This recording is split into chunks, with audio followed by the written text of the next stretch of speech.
राम राम राम राम राम राम राम राम राम नारायण नारायण। संसार में एक आदमी पुण्यात्मा है, सदाचारी है और दुख पा रहा है, तथा एक आदमी पापात्मा है, दुराचारी है और सुख भोग रहा है। इस बात को लेकर अच्छे अच्छे पुरुषों के भीतर भी यह शंका हो जाया करती है कि इसमें ईश्वर का न्याय कहाँ है। महाभारत वन पर्व में एक कथा आती है। एक दिन द्रौपदी ने युधिष्ठिर जी महाराज से कहा कि आप धर्म को छोड़कर एक कदम भी आगे नहीं रखते, पर आप वनवास में दुख पा रहे हैं और दुर्योधन धर्म की किंचन मात्र भी परवाह न करके केवल स्वार्थ परायण हो रहा है, पर वह राज्य कर रहा है, आराम से रह रहा है और सुख भोग रहा है। ऐसी शंका करने पर युधिष्ठिर जी महाराज ने कहा कि जो सुख पाने की इच्छा से धर्म का पालन करते हैं वे धर्म के तत्व को जानते ही नहीं। वे तो पशुओं की तरह सुख भोग के लिए लोलुप और दुख से भयभीत रहते हैं, फिर बेचारे धर्म के तत्व को कैसे जाने। इसलिए मनुष्य की मनुष्यता इसी में है कि वे अनुकूल और प्रतिकूल परिस्थिति की परवाह न करके शास्त्र के आज्ञानुसार केवल अपने धर्म का यानी कर्तव्य का पालन करते रहें। अच्छे अच्छे पुरुषों के भीतर भी यह शंका हो जाया करती है कि इसमें ईश्वर का न्याय कहाँ है। इसका समाधान यह है कि अभी पुण्यात्मा जो दुख पा रहा है यह पूर्व के किसी जन्म में किए हुए पाप का फल है, अभी किए हुए पुण्य का नहीं। ऐसे ही अभी पापात्मा जो सुख भोग रहा है यह भी पूर्व के किसी जन्म में किए हुए पुण्य का फल है, अभी किए हुए पाप का नहीं। इसमें एक तात्विक बात और है। कर्मों के फल रूप में जो अनुकूल परिस्थिति आती है उससे सुख ही होता है और प्रतिकूल परिस्थिति आती है उससे दुख ही होता है, ऐसी बात है नहीं। जैसे अनुकूल परिस्थिति आने पर मन में अभिमान होता है, छोटों से घृणा होती है, अपने से अधिक संपत्ति वालों को देखकर उनसे ईर्ष्या होती है, असहिष्णुता होती है, अंतःकरण में जलन होती है और मन में ऐसे दुर्भाव आते हैं कि उनकी संपत्ति कैसे नष्ट हो, तथा वक्त पर उनको नीचा दिखाने की चेष्टा भी होती है। इस तरह सुख सामग्री और धन संपत्ति पास में रहने पर भी वह सुखी नहीं हो सकता, परंतु बाहरी सामग्री को देखकर अन्य लोगों को यह भ्रम होता है कि वह बड़ा सुखी है। ऐसे ही किसी विरक्त और त्यागी मनुष्य को देखकर भोग सामग्री वाले मनुष्य को उस पर दया आती है कि बेचारे के पास धन संपत्ति आदि सामग्री नहीं है, बेचारा बड़ा दुखी है। परंतु वास्तव में विरक्त के मन में बड़ी शांति और बड़ी प्रसन्नता रहती है। वह शांति और प्रसन्नता धन के कारण किसी धनी में नहीं रह सकती। इसलिए धन का होना मात्र सुख नहीं है और धन का अभाव मात्र दुख नहीं है। सुख नाम हृदय की शांति और प्रसन्नता का है और दुख नाम हृदय की जलन और संताप का है। पुण्य और पाप का फल भोगने में एक नियम नहीं है। पुण्य तो निष्काम भाव से भगवान के अर्पण करने से समाप्त हो सकता है, परंतु पाप भगवान के अर्पण करने से समाप्त नहीं होता।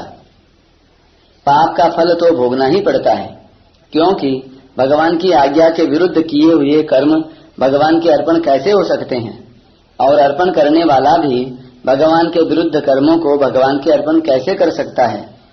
प्रत्युत भगवान की आज्ञा के अनुसार किए हुए कर्म ही भगवान के अर्पण होते हैं। इस विषय में एक कहानी आती है। एक राजा अपनी प्रजा सहित हरिद्वार गया।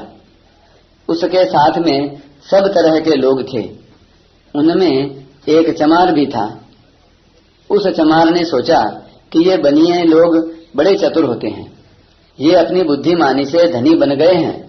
अगर हम भी उनकी बुद्धिमानी के अनुसार चलें तो हम भी धनी बन जाएं। ऐसा विचार करके वह एक चतुर बनिए की क्रियाओं पर निगरानी रखकर चलने लगा।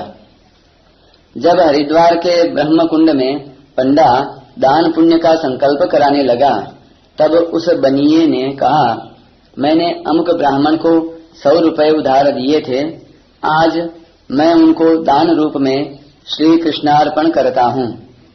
पंडे ने संकल्प करवा लिया। चमार ने देखा कि इसने 1 कौड़ी भी नहीं दी और लोगों में प्रसिद्ध हो गया कि इसने 100 रुपयों का दान कर दिया। कितना बुद्धिमान है, मैं भी इससे कम नहीं रहूंगा। जब पंडे ने चमार से संकल्प भरवाना शुरू किया, तब चमार ने कहा, अमुक बनिए ने मुझे 100 रुपए उधार दिए थे, तो उन 100 रुपयों को मैं श्री कृष्णार्पण करता हूँ। उसके ग्रामीण बोली को पंडा पूरी तरह समझा नहीं और संकल्प भरवा दिया। इससे चमार बड़ा खुश हो गया कि मैंने भी बनिए के समान 100 रुपयों का दान पुण्य कर दिया। सब घर पहुंचे, समय पर खेती हुई। ब्राह्मण और चमार के खेतों में खूब अनाज पैदा हुआ। ब्राह्मण देवता ने बनिए से कहा, सेठ, आप चाहें तो 100 रुपयों का अनाज ले लो, इससे आपको नफा भी हो सकता है, मुझे तो आपका कर्जा चुकाना है। बनिए ने कहा, ब्राह्मण देवता, जब मैं हरिद्वार गया था तब मैंने आपको उधार दिए हुए 100 रुपए दान कर दिए। ब्राह्मण बोला, सेठ, मैंने आपसे 100 रुपए उधार लिए हैं, दान नहीं लिए, इसलिए इन रुपयों को मैं रखना नहीं चाहता, ब्याज सहित पूरा चुकाना चाहता हूँ। सेठ ने कहा, आप देना ही चाहते हैं तो अपनी बहन अथवा कन्या को दे सकते हैं। मैंने 100 रुपए भगवान के अर्पण कर दिए हैं, इसलिए मैं तो लूंगा नहीं। अब ब्राह्मण और क्या करता, वह अपने घर लौट गया। अब जिस बनिए ने चमार से 100 रुपए लिए थे, वह बनिया चमार के खेत में पहुंचा और बोला, लाओ मेरे रुपए, तुम्हारा अनाज हुआ है, 100 रुपयों का अनाज ही दे दो। चमार ने सुन रखा था कि ब्राह्मण के देने पर भी बनिए ने उससे रुपए नहीं लिए, अतः उसने सोचा कि मैंने भी संकल्प कर रखा है तो मेरे को रुपए क्यों देने पड़ेंगे। ऐसा सोचकर चमार बनिए से बोला, मैंने तो अमुक सेठ की तरह गंगा जी में खड़े होकर सब रुपए श्री कृष्णार्पण कर दिए, तो मेरे को रुपए क्यों देने पड़ेंगे। बनिया बोला, तेरे अर्पण कर देने से कर्जा नहीं छूट सकता, क्योंकि तूने मेरे से कर्जा लिया है, तो तेरे छोड़ने से कैसे छूट जाएगा।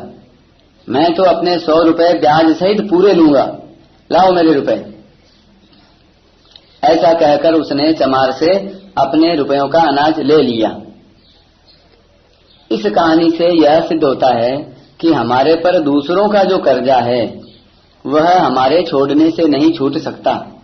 ऐसे ही हम भगवद आज्ञानुसार शुभ कर्मों को तो भगवान की अर्पण करके उनके बंधन से छूट सकते हैं, पर अशुभ कर्मों का फल तो हमारे को भोगना ही पड़ेगा। इसलिए शुभ और अशुभ कर्मों में एक कायदा नहीं है, एक कानून नहीं है। अगर ऐसा नियम बन जाए कि भगवान के अर्पण करने से ऋण और पाप कर्म छूट जाएं, तो फिर सभी प्राणी मुक्त हो जाएं, परंतु ऐसा संभव नहीं है। हाँ, इसमें एक मार्मिक बात है कि अपने आप को सर्वथा भगवान के अर्पित कर देने पर, अर्थात सर्वथा भगवान के शरण हो जाने पर पाप पुण्य सर्वथा नष्ट हो जाते हैं। दूसरी शंका यह होती है कि धन और भोगों की प्राप्ति प्रारब्ध कर्म के अनुसार होती है। ऐसी बात समझ में नहीं आती, क्योंकि हम देखते हैं कि इनकम टैक्स, सेल्स टैक्स आदि की चोरी करते हैं तो धन बच जाता है, और टैक्स पूरा देते हैं तो धन चला जाता है। तो धन का आना जाना प्रारब्ध के अधीन कहाँ हुआ, यह तो चोरी के ही अधीन हुआ। इसका समाधान इस प्रकार है, वास्तव में धन प्राप्त करना और भोग भोगना, इन दोनों में ही प्रारब्ध की प्रधानता है, परंतु इन दोनों में भी किसी का धन प्राप्ति का प्रारब्ध होता है, भोग का नहीं, और किसी का भोग प्राप्ति का प्रारब्ध होता है, धन प्राप्ति का नहीं, तथा किसी का धन और भोग दोनों का ही प्रारब्ध होता है। जिसका धन प्राप्ति का प्रारब्ध तो है पर भोग का प्रारब्ध नहीं है, उसके पास लाखों रुपए रहने पर भी बीमारी के कारण वैद्य डॉक्टर के मना करने पर वह भोगों को भोग नहीं सकता। उसको खाने में रूखा सूखा ही मिलता है। जिसका भोग का प्रारब्ध तो है पर धन का प्रारब्ध नहीं है, उसके पास धन का अभाव होने पर भी उसके सुख आराम में किसी तरह की कमी नहीं रहती। सर्वथा त्यागी को भी अनुकूल वस्तुएं बहुत मिलती हुई देखी जाती हैं। यह बात अलग है कि वह उन्हें स्वीकार न करे। त्याग में तो एक और विलक्षणता भी है कि जो मनुष्य धन का त्याग कर देता है, जिसके मन में धन का महत्व नहीं है और अपने को धन के अधीन नहीं मानता, उसके लिए धन का एक नया प्रारब्ध बन जाता है।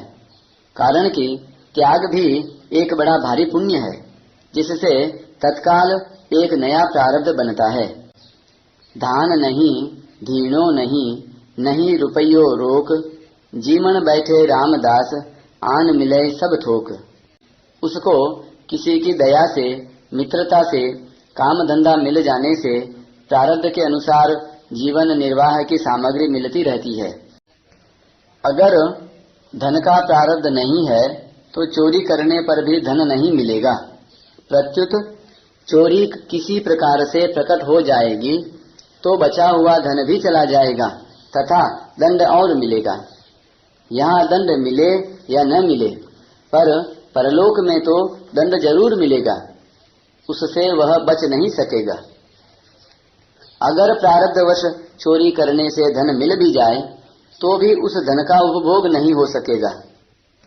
वह धन बीमारी में, चोरी में, डाके में, मुकदमे में, ठगाई में चला जाएगा।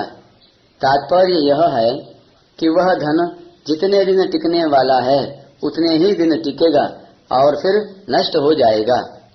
इतना ही नहीं, इनकम टैक्स आदि की चोरी करने के जो संस्कार भीतर पड़े हैं, वे संस्कार जन्म जन्मांतर तक उसे चोरी करने के लिए उकसाते रहेंगे और वह उनके कारण दंड पाता रहेगा।